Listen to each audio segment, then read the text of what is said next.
Zaman berlari terlalu bising. Banyak yang dikejar, namun sedikit yang benar-benar dimengerti.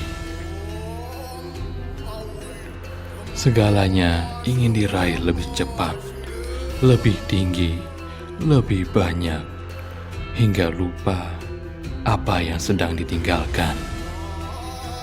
Di antara riuh yang tak pernah selesai, ada sesuatu yang perlahan menghilang dari kesadaran. Biarlah yang telah gugur tetap menjadi penjaga dalam diam.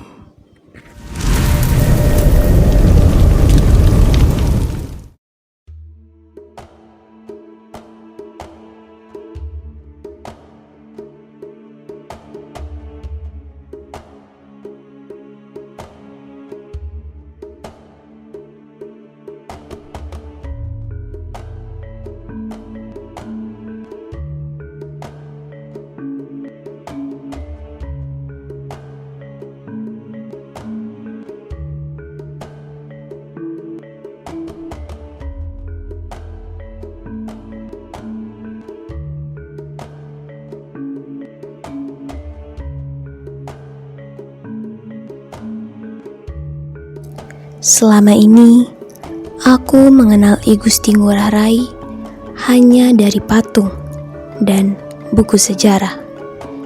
Ia terasa begitu besar, namun juga begitu jauh, seolah-olah ia hanya milik masa lalu. Tapi, semakin aku melihat, semakin aku merasa ada yang belum benar-benar kupahami. Lalu, aku mulai bertanya, jika beliau telah tiada sejak lama, mengapa namanya masih begitu hidup? Apakah ia hanya tinggal sebagai cerita, atau masih hidup di sekitar kita tanpa kita sadari? Apa yang sebenarnya masih tersisa dari sebuah perjuangan?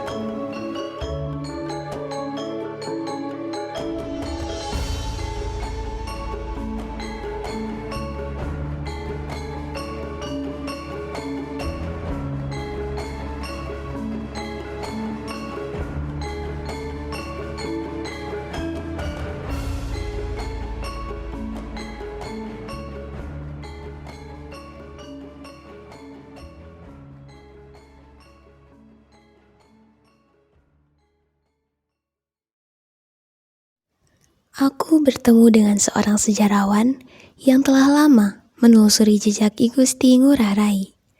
Ia adalah seorang akademisi dari FKIP yang tidak hanya mempelajari sejarah, tapi juga menjaganya. Bali itu digambarkan dalam bukunya Windia. Itu disebutkan Bali itu layaknya sebuah pohon.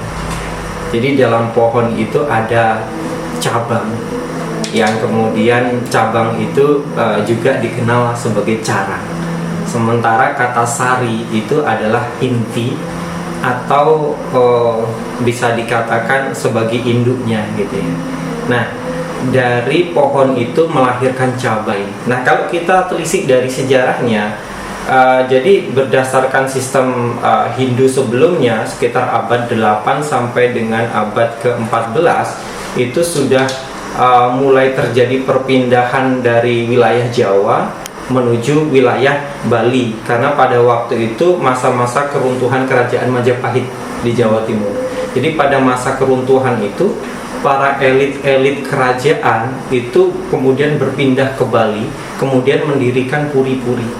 Makanya di Bali dikenal dengan banyak puri. Ada puri Klungkung, kemudian ada puri Pemecutan ya, kemudian banyak puri. Nah, itu puri itu bentuk lain dari tempat tinggal raja begitu ya, dengan puri Carangsari.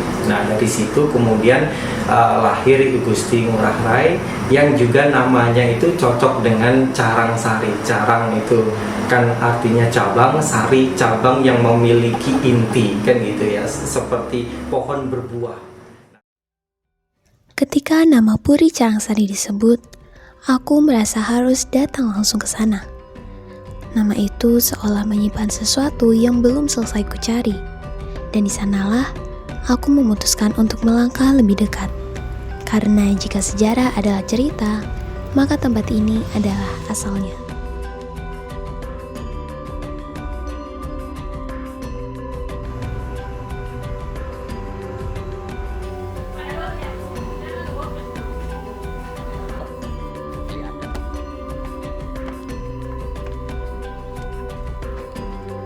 Di sini, aku bertemu dengan Pak Agung Bagus.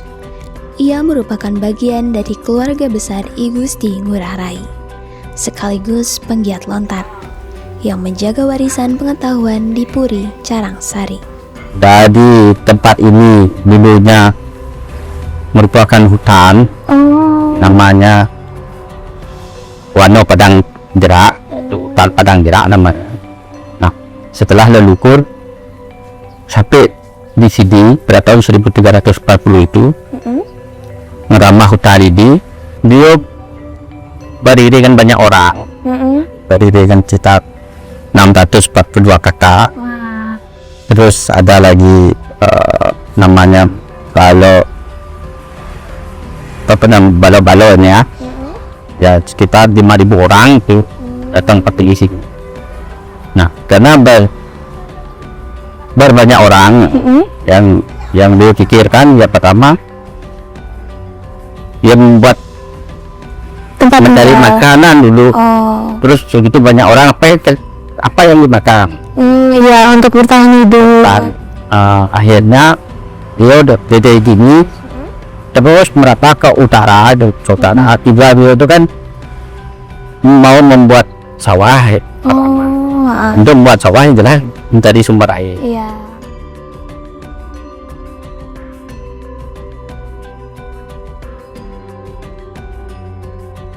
Di Ngurah Rai ini ya apa namanya sebangku kakek saya juga.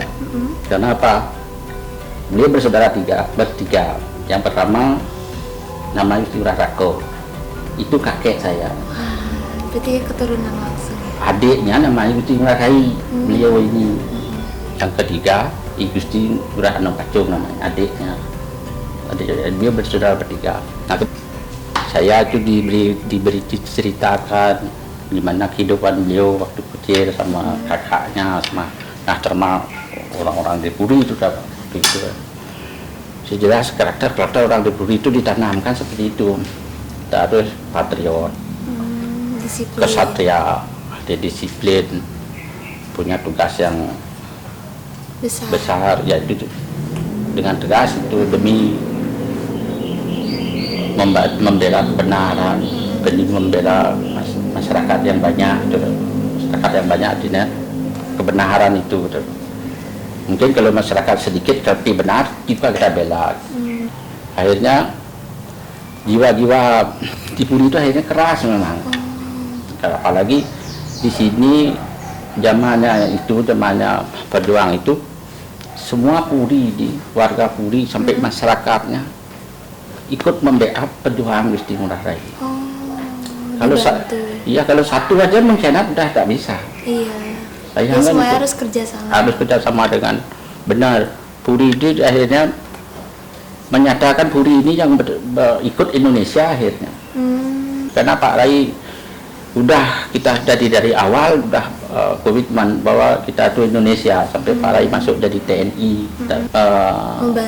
membantu dan mengisi kemerdekaan, menjaga artinya kedamaian itu. Menurut Bapak bagaimana hubungan antara Puri, Carangsari, budaya dan perjuangan I Gusti Ngurah Rai dalam membentuk identitas tempat ini?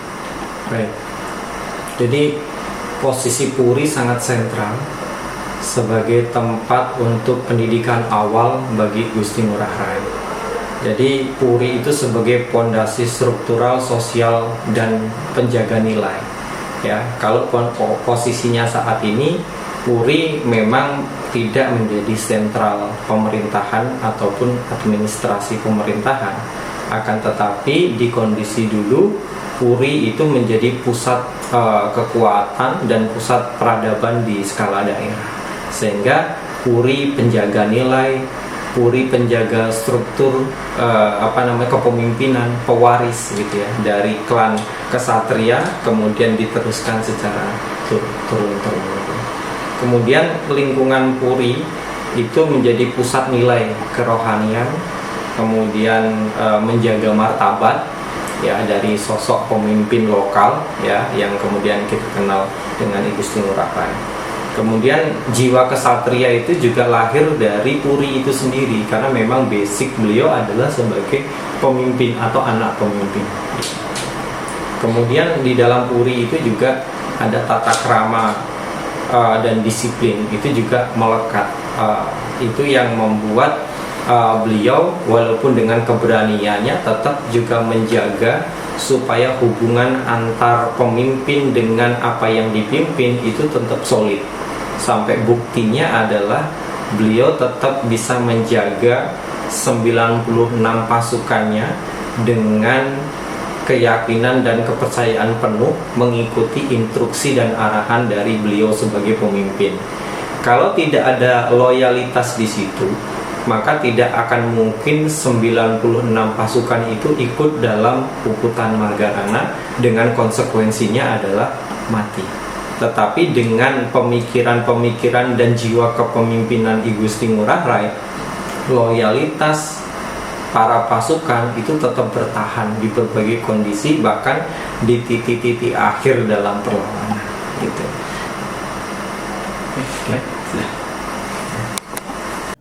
Aku bertemu dengan Pak Gusde yang tetap memilih menjaga tradisi di tengah dunia yang terus berubah.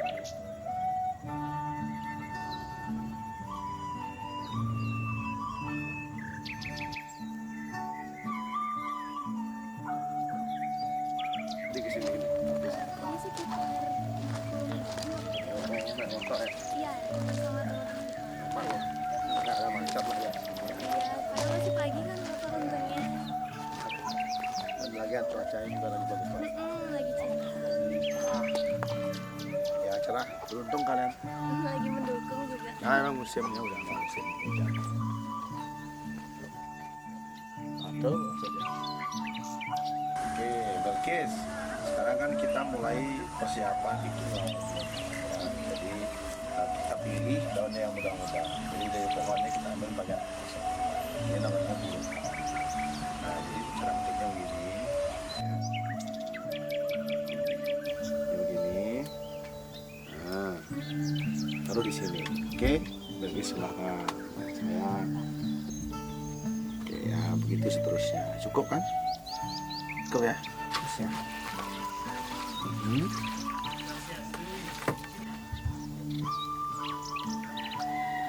Gimana Bapak? Jos. Ya, luar biasa.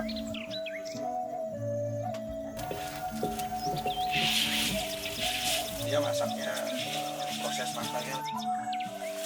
Jadi lebih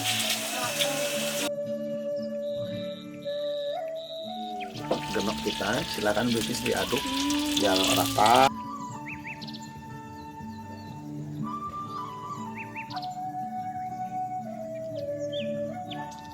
Lawar bulun baon ini buat saya pribadi, bahkan mungkin hampir seluruh masyarakat yang ada di desa Carangsari, ini merupakan salah satu masakan warisan kami. Ya, saya kebetulan beruntung sekali, jadi dari zaman buyut saya, awalnya bulun baon ini dipakai kalau ada anggota keluarga yang kurang enak badan. Ya, jadi kalau dia bikin bubur akan dikasih daun bulun baon. Kenapa? Karena ketika kita membuat bubur buat orang yang kurang enak badan, itu dikasih lawar bulun baon, dia itu menghadirkan aroma dan rasa yang ciri khas sehingga menambah nafsu makan. Jadi memang lawar ini melambangkan sesuatu keanekaragaman, perbedaan dari semua rasa yang adik sebut tadi, baik rasa pedas, rasa asin, rasa manis, bahkan rasa pahit sekalipun, ketika dia diracik, diramu dengan porsi yang benar oleh orang yang benar, dia akan menjadi sebuah olahan yang memang menggugah cita rasa dan menyehatkan, itu saja. Ya, jadi pesan saya tidak berlebihan. Jadi kalau mau belajar sesuatu, tradisi apapun itu, kalian belajari sejarahnya dengan filosofinya dari para pelakunya dan tetap lakukan. Nah, ketika kalian sudah melakukannya, akan tumbuh rasa sayang, rasa cinta terhadap tradisi itu. Konteks hari ini adalah Bulun Baun. Ketika kalian sudah menyayangi si Bulun Baunnya, otomatis kalian akan menyayangi si pohon Bulun gitu. Nah, ini akan menjadi kebanggaan pahit kita bersama gitu. Jadi tidak usah terlalu berlebihan, dinikmati saja karena memang ini memang luar biasa enak. Dia ada rasa pahit seperti kita menikmati pahit. Nah, itu pahit ini yang menjadi sensasi kelebihan dari Bulun Baun. Karena pahit itu tidak menyenangkan.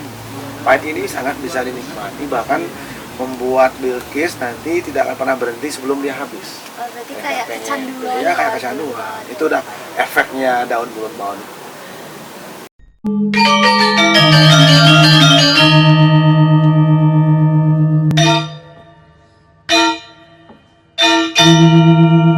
Pencarianku akhirnya membawaku pada sesuatu yang tidak hanya dapat dilihat, tapi juga dapat dirasakan.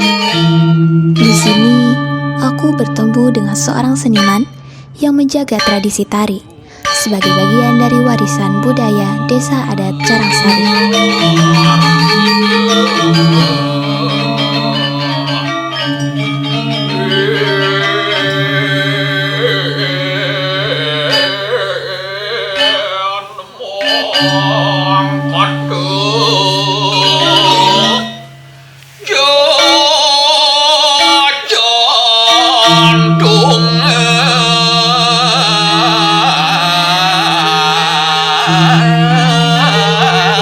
Keberadaan topeng Tugek Carangsari ini itu diprakarsai oleh maestro sendiri, almarhum Gusti Ngurah Winyo, yang kita kenal sebagai topeng Tugek Carangsari. Oke, sebelum kita bicara topeng Tugek, ya keberadaan kita ini adanya di Desa Carangsari. Ya, begitu. Beliau ini Gusti Ngurah Rai, dengan keberadaan beliau di sini, Ibu Gusti Ngurah Winyo, almarhum maestro dari topeng Tugek Carangsari, dia ini masih satu satu keluarga. Kalau topeng Tugek sendiri itu dalam dunia teater itu disebut travesti kalau tidak salah ya. Jadi peran dalam karakter Tugek ini adalah wanita, tetapi diperankan oleh almarhum.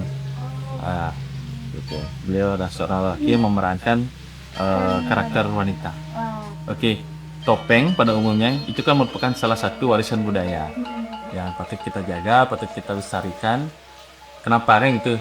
Jadi karena melalui topeng ini kita bisa memberikan pesan-pesan pada masyarakat, di mana konsepnya di sini tontonan adalah tuntunan.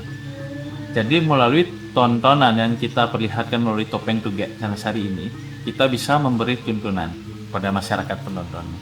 Nah, biasanya ketika beliau tampil ini, beliau kan memerankan wanita.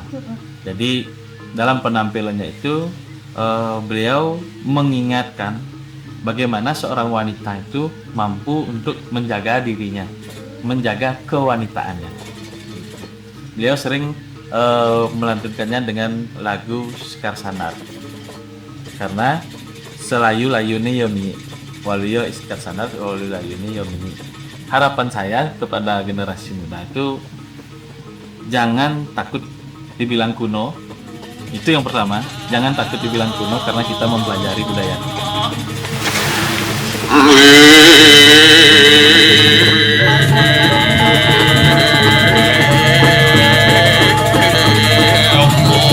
Kini aku benar-benar mengerti, I Gusti Ngurah Rai tidak pernah benar-benar hilang. Mungkin ia telah gugur dalam waktu, namun semangatnya tidak pernah selesai.